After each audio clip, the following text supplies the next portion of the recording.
Hello students, in the previous video we have seen the laws of Mendel's, that is the laws of inheritance which is given by the Mendel's on the basis of monohybrid cross, dihybrid cross and test cross and back cross. Okay, तर आतापर्यंत आपण पाहिलं की मेंडेल्सनी काय सांगितलेलं आहे की त्यांनी जे एक्सपेरिमेंट्स केले पी प्लांटवर त्याच्यावर त्यांनी काय सांगितलं की मोनोहायब्रिड क्रॉस केला, डायहायब्रिड क्रॉस केला, टेस्ट क्रॉस केले, बॅक क्रॉस केले आणि हे सगळे क्रॉस केल्यानंतर त्यांनी जे वेगवेगळे एक्सपेरिमेंट्स केले त्याच्यानंतर त्यांनी जे ऑब्झर्वेशन्स केले त्यालाच म्हटलं जातं जनरलायझेशन्स. ओके, तर generalisations by Mendel on the basis of experiments of the pea plant, म्हणजे पी प्लांटवर जे मेंडलनी एक्सपेरिमेंट्स केले त्यांच्या बेसिसवर त्यांनी काही आपण जनरलायझेशन्स सांगू शकतो. द जनरलायझेशन्स म्हणजेच काय, ऑब्झर्वेशन्स. ओके,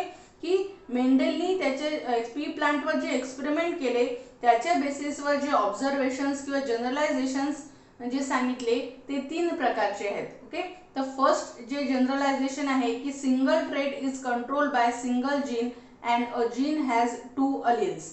तर पहिलं काय जनरलायझेशन आहे की सिंगल जो ट्रेट आहे म्हणजे काय, कॅरेक्टर. ओके, इनहेरिटेड कॅरेक्टरला काय म्हटलं जातं, ट्रेट म्हटलं जातं. तर हे जे इनहेरिटेड कॅरेक्टर आहे हे कोण कंट्रोल करतं, एक सिंगल जीन कंट्रोल करतं. ओके, आणि हे जे जीन आहे याला काय असतात, दोन अलिल्स असतात. Two alleles are there for a single gene. तर या सिंगल जीनला काय आहेत, दोन अलिल्स आहेत. ओके, जसं अलिल्स म्हणजे काय, the alternation forms of the gene. Alternation forms जे असतात जीनचे त्यालाच काय म्हणतो आपण, अलिल्स म्हणतो. तर पहिलं जनरलायझेशन काय आहे मेंडेलचं, की जे इनहेरिटेड कॅरेक्टर आहे ते कोण कंट्रोल करत आहे, एक सिंगल जीन करत आहे आणि या जीनला काय आहेत, दोन अलिल्स आहेत. ओके, म्हणजे अल्टरनेटिव्ह फॉर्म्स आहेत जीन्सचे.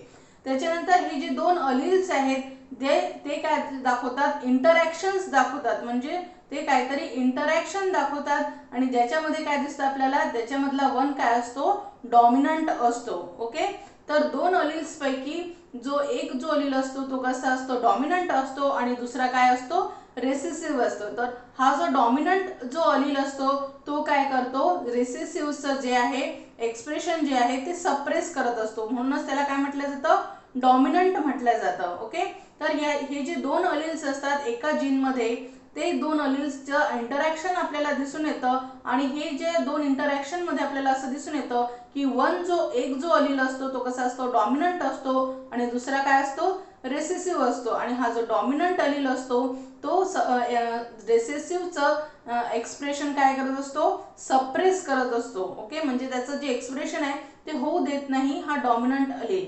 हे झालं सेकंड जनरलायझेशन. ओके, त्याच्यानंतर थर्ड जनरलायझेशन काय आहे की फॅक्टर्स, ज्याला आपण आता जीन्स म्हणतो, तर हे जे जीन्स आहे जे कशासाठी असतात, डिफरंट ट्रेटसाठी असतात. ते डिफरंट क्रोमोझोमवर प्रेझेंट असतात. ओके, हे जे जीन्स जे इनहेरिटेड कॅरेक्टर आहे, इनहेरिटेड कॅरेक्टरसाठी असणारे जे जीन्स आहेत ते कसे असतात, वेगवेगळ्या क्रोमोझोम्सवर असतात आणि त्यांचं जे असॉर्टमेंट होते ती कशी असते, इंडिपेंडंटली होत असते. ओके, म्हणजे ते इंडिपेंडंटली त्यांचं असॉर्टमेंट होत असतं त्या जीन्सचं, ज्याच्यामुळे काय होतात की ते डिफरंट क्रोमोझोम्सवर असतात. म्हणजे हे जे फॅक्टर्स किंवा जीन आहेत जे काय करत असतात, वेगवेगळे जे ट्रेट्स आहेत त्याला प्रेझेंट करत असतात. हे जे प्रेझेंट असतात ते कोणत्या डिफरंट क्रोमोझोमवर प्रेझेंट असतात आणि त्यांचं जे असॉर्टमेंट आहे, असॉर्टमेंट म्हणजे वेगवेगळे होणे, तर ते वेगवेगळे कसे होतात, इंडिपेंडंटली ते असॉर्ट होत असतात. ओके, तर हे झाले तीन जनरलायझेशन्स जे कोणी सांगितले आहे, मेंडेलनी सांगितलेले आहेत. ओके, आता हे जे जनरलायझेशन सांगितले मेंडेलनी, तर याच्यामध्ये काय झालं की काही दिवसानंतर ज्याच्यामध्ये काय झालं, अजून डिस्कवरी झाली आणि त्याच्यानंतर असं लक्षात आलं की याच्यात हे जे जनरलायझेशन्स आहेत याच्यात काहीतरी डेव्हिएशन्स सुद्धा आहेत. ओके, तर त्यालाच काय म्हटलं जातं की न्यू मेंडेलिझम. आता न्यू मेंडेलिझम कशाला म्हटलं जातं की ज्यावेळेस डिफरंट पॅटर्न्स आहेत इनहेरिटन्सचे. ओके, हे जे डिफरंट डेव्हिएशन्स जे नोट केल्या जातात सायंटिस्टनी, ज्यांच्यामध्ये जे वर्क केलं मेंडेलवर त्यांना काय म्हटलं जातं, पोस्ट मेंडेलियन जेनेटिक म्हटलं जातं किंवा न्यू मेंडेलियन जेनेटिक्स म्हटलं जातं. ओके, तर हे जे फॅक्टर्स आहेत किंवा जीन्स आहेत यांच्यावर आपण अजून त्याची डिस्कवरी झाली, अजून त्याचं रिसर्च झाला आणि जे डिफरंट डेव्हिएशन्स नोट झाले. त्याच्यानंतर सायंटिस्टनी असं सांगितलं की यांच्यामध्ये काहीतरी डेव्हिएशन्स आले आहेत. ओके, म्हणजे डिफरंट पॅटर्न जे इनहेरिटन्स मध्ये दिसतात आपल्याला किंवा जीन इंटरॅक्शन्स मध्ये दिसतात हे डिस्कवर झाले ऑन द मेंडेलियन रेशोवर झाले. पण इट कॅन बी एक्सप्लेन आणि हे एक्सप्लेन केले गेले by modifying the Mendel's law.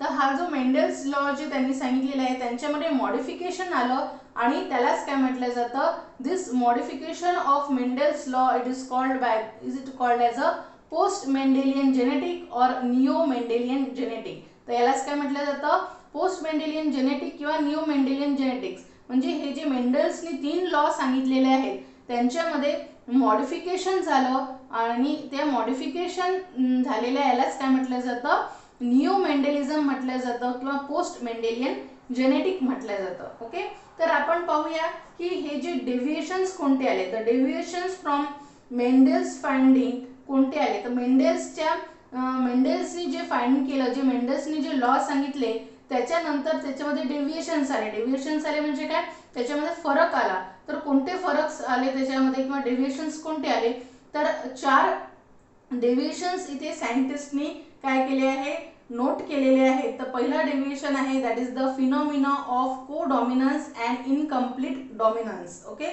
तर पहिला जो सायंटिस्टला मेंडेल्सचा डेव्हिएशन दिसला की को डॉमिनन्स दिसलं आणि इनकम्प्लीट डॉमिनन्स दिसलं. ओके, तर मेंडेलनी काय सांगितलं होतं की सिंगल जो ट्रेट आहे तो सिंगल जीनमुळे आपल्याला आलेला दिसतो. ठीक आहे, पण इथे काय दिसत आहे की फिनॉमिना दिसत आहे आपल्याला को डॉमिनन्सचा, की हे कशामुळे दिसत आहे की 2 अलिल्स काय दिसत आहेत एकमेकांमध्ये इंटरॅक्शन्स आपल्याला आलेले दिसतात. त्याच्यामुळेच काय दिसत इथे को डॉमिनन्स दिसतं आणि इनकम्प्लीट डॉमिनन्स सुद्धा दिसून येतं. म्हणजे shown by single trait due to the single gene but it's 2 alleles show interaction. तर त्याच्यामधले या सिंगल जीनमधले जे 2 अलिल्स आहेत त्यांच्यामध्ये इंटरॅक्शन घडून येते आणि त्याच्यामुळे त्यांनी जे सांगितलं होतं की लॉ ऑफ डॉमिनन्स, तर लॉ ऑफ डॉमिनन्स न दिसता तिथे काय दिसतं आपल्याला, को डॉमिनन्स दिसतं किंवा इनकम्प्लीट डॉमिनन्स तिथे आपल्याला काही यांच्यामध्ये आपल्याला दिसून येतं. हे पहिलं डेव्हिएशन सायंटिस्टने सांगितलं.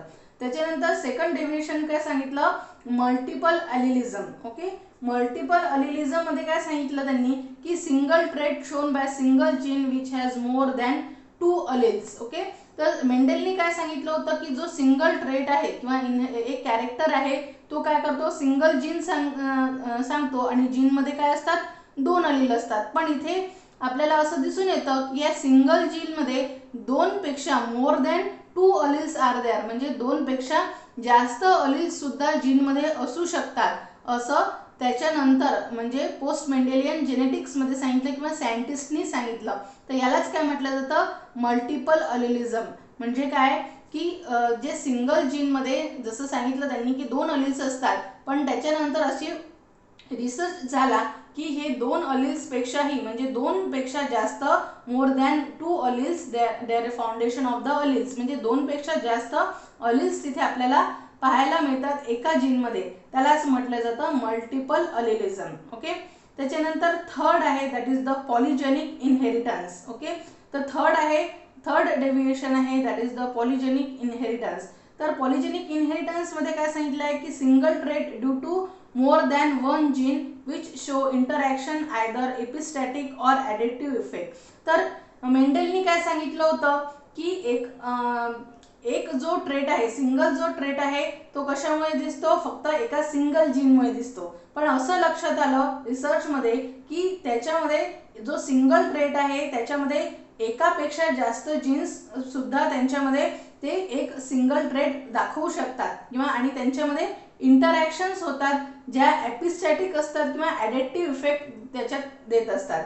त्यालाच म्हटलं जातं पॉलिजेनिक इनहेरिटन्स. ओके, म्हणजे इथे काय म्हटलेलं आहे त्यांनी की हे जे सिंगल ट्रेट आहे हे कशामुळे आहे, due to more than 1 gene, म्हणजे एका जीन पेक्षा जास्त काय सांगत आहे, सिंगल ट्रेट दाखवत आहे, सिंगल कॅरेक्टर देत आहे, एका जीन पेक्षाही जास्त एक सिंगल कॅरेक्टर देत आहे, त्यालाच म्हटलं जातं पॉलिजेनिक इनहेरिटन्स. यालाच म्हटलं जातं पॉलिजेनिक इनहेरिटन्स म्हटलं जातं.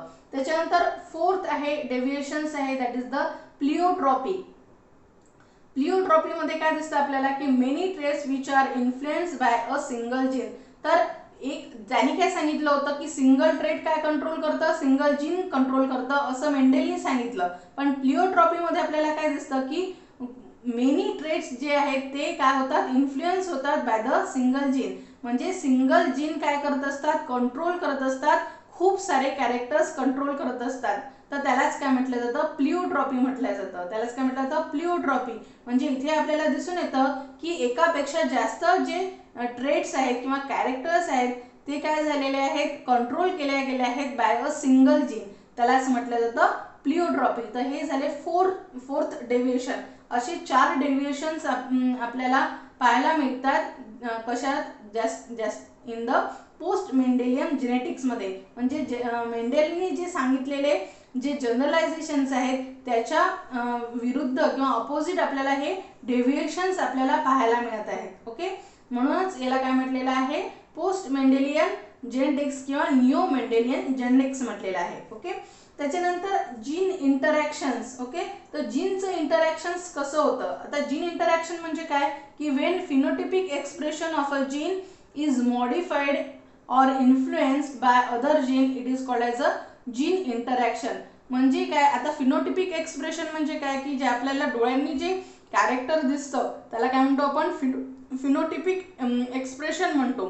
तर एखाद्या जीनचं जे फिनोटिपिक एक्सप्रेशन आहे ते मॉडिफाय झालेलं आहे. ओके, किंवा इन्फ्लुएन्स म्हणजे काय की त्याच्या इन्फ्लुएन्स अदर जीनच्या इन्फ्लुएन्सनी काय झालं आहे, ते जे जीन आहे त्याचं एक्सप्रेशन काय झालेलं आहे, मॉडिफाय झालं आहे किंवा इन्फ्लुएन्स झालेलं आहे आणि ते आपल्याला फिनोटिपिकली जर आपल्याला डोळ्यांनी दिसत आहे then it is called as a gene interaction. When phenotypic expression of a gene is modified or influenced by other gene, it is called as a gene interaction. So there are 2 types of gene interaction, that is the intragenic and the intergenic.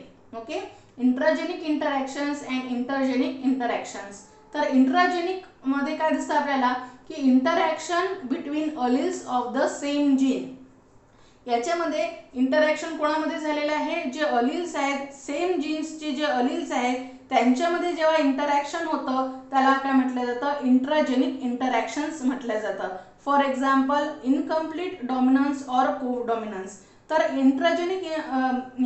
Intragenic interaction मध्ये म्हणजे काय की एकच gene आहे. Okay, एकच gene आहे, त्या एका जीन मधले जे अलिल्स आहेत त्यांच्यामध्ये जे इंटरॅक्शन आहेत म्हणजे काय की एक अलील दुसऱ्या अलीलला मॉडिफाय करत आहे किंवा इन्फ्लुएन्स करत आहे त्याला काय म्हटलं जातं, इंट्राजेनिक इंटरॅक्शन्स. आणि example it is the incomplete dominance और को डॉमिनन्स. ओके, त्याच्यानंतर सेकंड आहे that is the intergenic or it is also called as a non-allelic interaction. Intergenic or it is also called as a non-allelic interaction. तर non-allelic interaction मध्ये काय आहे की interaction between the alleles of the different gene present on the same or different chromosome. तर intergenic मध्ये काय दिसतं आपल्याला की अलिल्स मध्ये इंटरॅक्शन झालेलं आहे पण कसे आहेत ते जीन्स डिफरंट जीन आहेत ते.